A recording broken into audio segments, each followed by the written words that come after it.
Assalamualaikum warahmatullahi wabarakatuh. Perkenalkan, saya Rival Ahmad Firdaus dari Program Studi Teknik Komputer UPI Kampus Cibiru. Saya dari kelompok Charles Cabbage. Di sini saya akan menceritakan sedikit tentang sejarah berkembangnya komputer di dunia.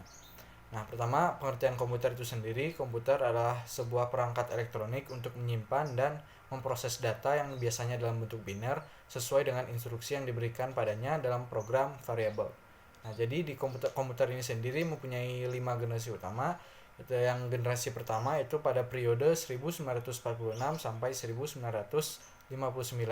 Nah, pada generasi ini komputer itu masih berbasis tabung vakum dan masih digunakan hanya untuk menghitung. Nah, pada komputer generasi ini komputernya masih belum terlalu bisa diandalkan dan hanya bisa menggunakan bahasa mesin dan biaya pengeluarannya yang sangat mahal, menghasilkan panas yang sangat banyak, perangkat input dan outputnya yang lambat dan ukurannya besar, dan juga merupakan perangkat non-portable dan mengkonsumsi banyak listrik. Nah, lalu ada komputer generasi kedua yaitu pada periode 1959 sampai 1965. Pada komputer ini berbasis transistor.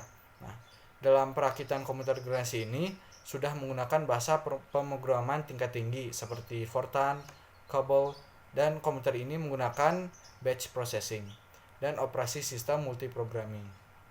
Nah, komputer di generasi kedua ini sudah bisa lebih dapat diandalkan daripada komputer generasi pertama dan ukurannya yang lebih kecil, menghasilkan panas yang lebih sedikit, konsumsi listrik yang lebih sedikit, dan lebih cepat dari generasi pertama, dan sudah mendukung bahasa mesin dan bahasa perakitan.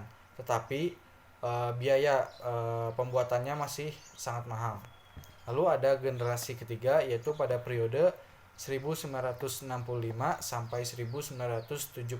Nah, pada komputer pada generasi ketiga ini berbasis sirkuit terpadu. Komputer generasi ketiga ini sudah menggunakan high level language seperti Fortran 2, TO4, COBOL, Pascal, BASIC, dan Algol, dan lain-lain. Nah, komputer generasi ketiga ini sudah lebih dapat diandalkan lagi daripada dua generasi sebelumnya. Dan ukurannya yang lebih kecil, menghasilkan lebih sedikit panas, lebih cepat dari generasi-generasi sebelumnya, dan perawatannya lebih mudah, lalu konsumsi listrik yang lebih rendah, tetapi masih mahal.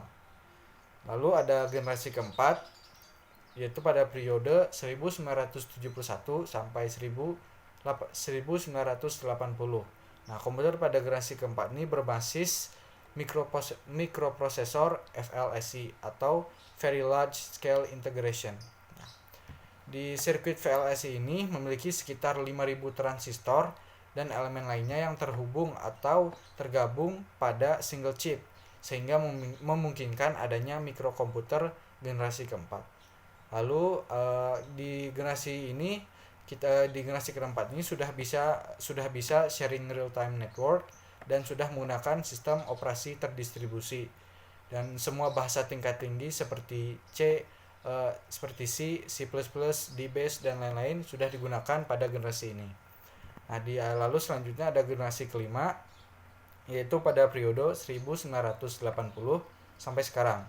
Ini pada komputer pada generasi kelima ini berbasis mikroprosesor ULSI atau Ultra Large Scale Integration. Nah, pada komputer generasi kelima ini menghasilkan produksi chip mikroprosesor yang memiliki 10 juta komponen elektronik. Nah, generasi ini berbasis pada parallel processing hardware dan AI atau artificial intelligence. Nah, AI merupakan cabang yang sedang berkembang dalam ilmu komputer yang mengartikan cara dan metode pembuatan komputer berpikir seperti manusia. Semua bahasa tingkat tinggi seperti C dan C++, Java, Net, dan lain-lain digunakan pada generasi ini.